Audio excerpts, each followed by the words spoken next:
deux équipes, les 22 acteurs, font leur entrée sur cette pelouse. Que tout à l'heure, Bouneb qui retransmet rapidement le ballon. Là, il y avait des joueurs lancés. Mandangué qui tente la frappe. De nouveau dans les pieds, c'est frappé. Et l'ouverture du score, elle est pour QRM. Et elle est pour Joseph Atangana qui, du pied gauche, met ce ballon au fond des filets dans une phase de jeu un petit peu particulière. On ne sait pas vraiment ce qui s'est passé dans la défense du SCAV après ce corner. En tout cas, le ballon, il est revenu dans les pieds du joueur de Quevilly-Rouen en métropole. Et il place ce ballon superbe dans le petit filet. Ça va se jouer à deux avec Junior Ndiaye, justement, Bouneb qui est retrouvé, qui centre directement dans cette surface. C'est sur la tête, la barre transversale qui est trouvée. C'est Yacine Gaïa. Oui, début sur coup de pied arrêté du côté de QRM. Le corner tiré au premier poteau. Ça revient sur Boudra qui ne peut pas reprendre comme il le souhaite. Boudra encore qui va donner sur le côté droit. Le centre de Tlili. Shibani la remise pour El Kadouri qui rate son face-à-face. Arrêt énorme de Djoko. Il a voulu ajuster El Kadouri. Il a voulu assurer ce but. La remise était parfaite, mais l'arrêt de Djoko, la sortie, il s'est détendu là, a mis son corps de tout son long. L'entrée des deux équipes, Orléans évoluera tout en blanc, alors que Bourg-en-Bresse évoluera dans sa couleur fétiche, tout en bleu. C'est lui qui est sorti vainqueur du duel, Roman Laspal, c'est le joueur formé du côté de Guingamp. Effectivement, ce pressing. Attention! Guillaume Cousse qui va rentrer dans la surface de réparation, transmettre ce ballon, le 1-2 il est magnifique! Et le but! Il est marqué! L'ouverture du score pour Orléans! C'est signé Diaco me semble-t-il! Non, c'est pas du tout, c'est Diaby qui vient marquer, Diaby Silla qui vient marquer ce but, il était resté aux avant-postes, le défenseur d'Orléans. Sanchez Da Silva qui trouve magnifiquement le défenseur central orléanais resté aux avant-postes. Grosse sortie de Nathan Vitré. Oh, carton rouge! Carton rouge sorti par Monsieur Lega. On va la revoir cette situation. Le carton rouge sorti immédiatement et le carton jaune pour Teddy Boulendi également pour contestation. On va la revoir cette situation.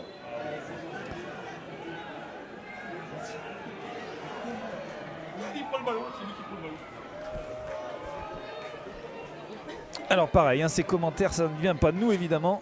Ce sont des gens du staff de Bourg-en-Bresse qui viennent commenter derrière. Ce ballon à droite pour le gendre qui vient crucifier Teddy Boulendi pour le but du 2-0.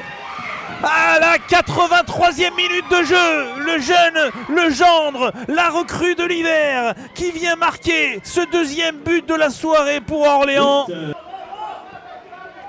Da Silva qui met le pied sur le ballon, la conduite de balle, elle est parfaite. On est rentré dans la surface de réparation avec Da Silva. Attention, Jordan Morel qui vient mettre un troisième but magnifique sous la barre transversale. Cette fois, la messe est dite, 3-0 à la 86e minute de jeu. Bourg-en-Bresse ne reviendra pas dans cette rencontre. Le Football Club de Rouen a retrouvé son fauteuil de leader. Maintenant la donne est simple, il faut refaire de Diochon une forteresse. Il faut enclencher le sprint final. La Ligue 2 est peut-être au bout de l'effort, mais attention à cette équipe du Puy-Foot 43 Auvergne. Il faut s'en méfier de ces poneaux parce qu'ils n'ont peur de personne. Qu'ils parviennent à le faire, Antoine Gauthier, l'ancien Stéphanois.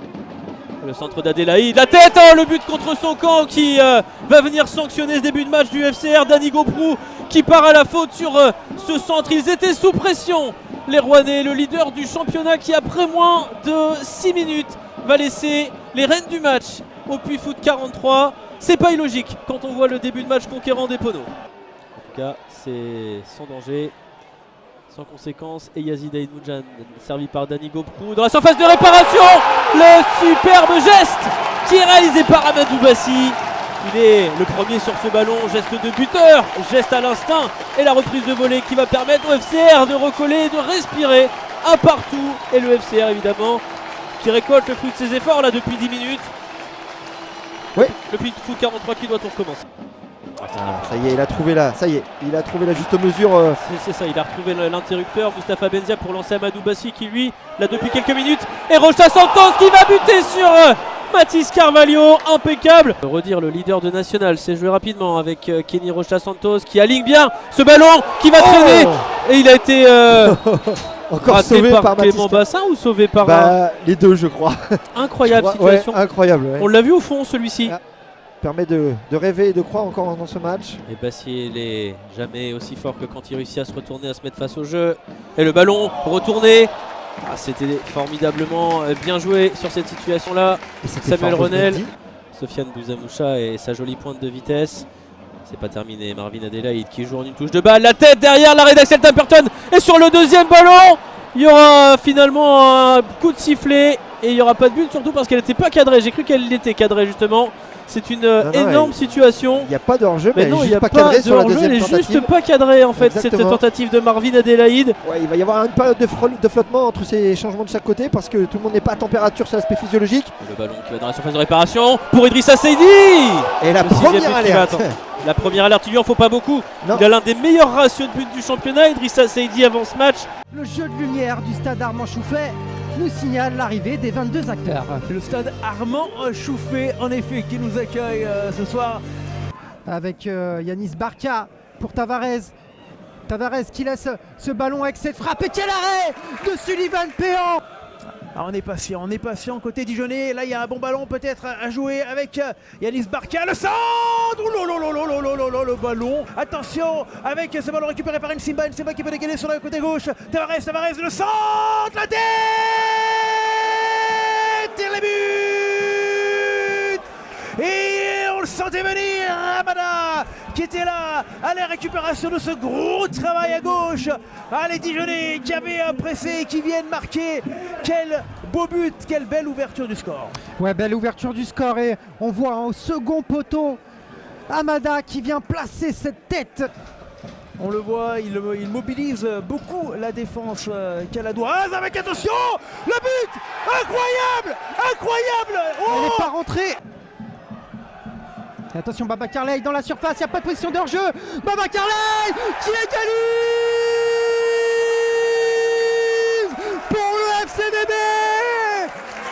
Ouais, quel but de Babacar Leye qui a récupéré ce ballon et qui vient ajuster d'une sublime frappe sous la barre. Un partout, l'égalisation. On va le revoir parce qu'il est vraiment beau parti à la limite. Dans la course à cette première place, les points sont intéressants. Ouais, le bon ballon dans la surface pour Barca.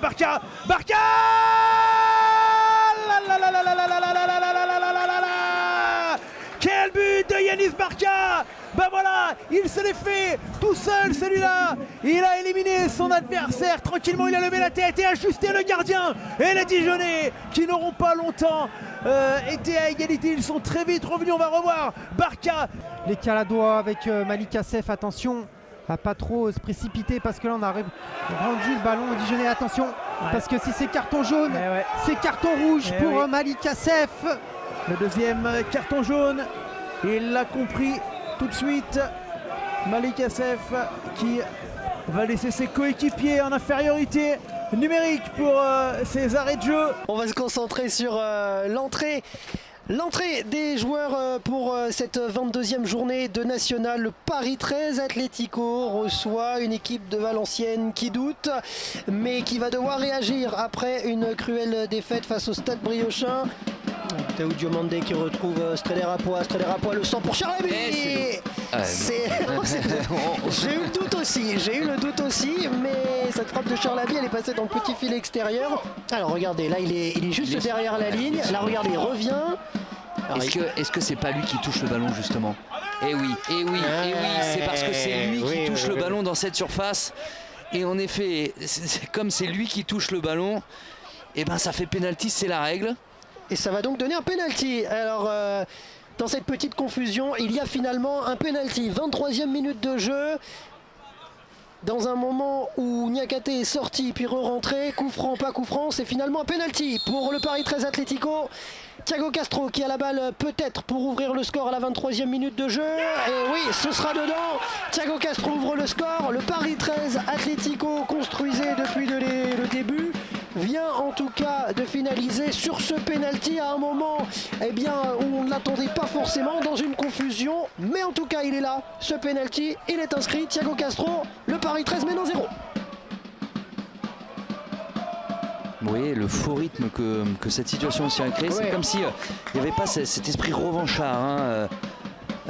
Et pour un club qui souhaite se maintenir... Attention, cet esprit revanchard, voilà, oui, il va être là. Et qui va venir l'inscrire? Eh bien, a priori, Sakalou Niakate. Si on voit juste, et en tout cas, il y a un partout désormais. Les joueurs du VFC, vous parliez de cet esprit revanchard, au moment où vous l'avez dit, ils sont venus marquer et ça fait donc un partout. C'est le match que tous les amoureux de National ont coché sur leur calendrier à leur parution cet été. Caen Sochaux, un choc empreint de nostalgie pour deux anciens de Ligue 1 qui se retrouvent dans cette 22e journée pour un match placé sous le signe de la bascule dans la course à la montée. Allez, le long de la ligne, ça a dédoublé dans son côté avec Tavares qui lui propose une solution, le centre finalement, et ça a été dévié. Ça a été dévié d'un petit cheveu. Ça a été dévié d'un petit cheveu par Capichoko. Et là voilà le premier but dans ce match. Alors Benjamin Gomel ou Capichoko, on va revoir là sur les images. En tout cas Gomel il la met déjà dans la bonne zone. Capichoko ne la touche pas. Non. Capichoko ne la touche pas et le but sera accordé à Benjamin Gomel, sa 8e réalisation dans cette saison 2025-2026 et déjà 1-0 pour le FC Sochaux. Il n'y a pas si longtemps et la Ligue 2 encore l'an dernier. Mazier, c'est bien fait ça pour Milinaire. La possibilité de centre. Première attention dans la course d'Ivan Botella. Son premier but ici même au stade d'Ornano. Lui qui n'avait marqué qu'à l'extérieur. Le meilleur buteur de Malherbe qui permet à Caen d'égaliser face au FC Sochaux-Montbéliard. Ça fait désormais un but partout. Ivan Botella qui conclut une magnifique action collective et qui inscrit sa 7e réalisation. Allez Gomis, il a de l'espace à gauche, il va aller le manger cet espace, lever la tête, le centre en retrait pour Sami Bagdadi, qui va aller s'écrouler, et le penalty signalé par Monsieur Zolota, et il faudra revoir cette action Vincent. Allez on revoit tout ça, Gomis pour Bagdadi, Sidibé la retire, et c'est ici avec Maxime Etchouin qui semblait avoir touché le ballon en premier mais va faucher Sami Bagdadi. Il fait face à Sami Bagdadi, la course d'élan a été partie du bon côté, mais Sami Bagdadi qui vient redonner l'avantage au FC Sochaux-Montbéliard. Le voilà son premier but dans cette saison 2025-2026. Il n'avait pas marqué sous le maillot de Valenciennes. Il débloque son compteur but aujourd'hui sous un nouveau maillot, celui de Sochaux qu'il revêt depuis cet hiver de Buzyn. Pour aller chercher peut-être une possibilité de centre, il est à la lutte avec Milinaire et il est passé Benjalou Dioussouf, le centre en retrait. Et Honoré Bayangilissa, le nouvel entrant, le coaching gagnant pour venir breaker le stade Malherbe-Caen. Ça fait désormais 3-1 et là Vincent on peut le dire, vous connaissez l'adage, la cabane est tombée sur le chien. Guillaume Janez pour Concarneau en tête de marche, accompagné de Raphaël Calvet pour les Versaillais. Santini le centre, Janez qui dégage de la tête, attention. Ça cafouille, ça se dégage un petit peu comme on peut. Shelton Guillaume qui récupère le ballon, qui va pouvoir frapper. Le petit crochet, il se met sur son pied gauche. Shelton Guillaume, la frappe, l'arrêt de Vincent Viau. Da Silva, Flavio Da Silva, le ballon il est bien emmené. Il n'y a pas beaucoup de solutions, il a un petit peu d'angle, il va frapper. Et la barre pour Da Silva. Oh quelle frappe, quelle envolée. Jamal Moussadek vers Jérémy Santini, c'est bien joué de la part du Corse. Jérémy Santini qui va percuter là-bas sur le flanc droit, qui va réussir à centrer sur Ozumo qui frappe, c'est contré. Et c'est Shelton Guillaume au second poteau qui va ouvrir le score pour le Football Club de Versailles. Et à la 64e minute, c'est Versailles qui ouvre le score et qui va désormais faire la course en tête. Shelton Guillaume qui va centrer vers Ozumo, second poteau. Oh le plat du pied. L'arrêt, attention, c'est pas fini la tête. Oh quel arrêt de Vincent Viau, mais quel... Et c'est le contre avec Tom Renaud qui a un petit peu de chance. Tom Renaud poursuivi par Jordan Tell. Tom Renaud en profondeur, il y a pas hors-jeu. Il y a pas hors-jeu pour Shelton Guillaume qui se présente pour son 8e but de la saison. Le crochet, Shelton Guillaume, ça fait 2-0 pour Versailles. Jules Verva qui va centrer. Et Jordan Tell, la tête qui passera juste à côté. Des buts de Nathan Jaworski C'était très certainement la dernière occasion. C'est terminé ici au stade Guy Piriou de Concarneau. Et ce sont les Versaillais qui viennent s'imposer sur le score de 2-0. 2 buts marqués en seconde période. En seconde période par l'inévitable Shelton Guillaume, le meilleur joueur du championnat de national en janvier, qui est encore là au mois de février pour inscrire son 7e et son 8e but de la saison.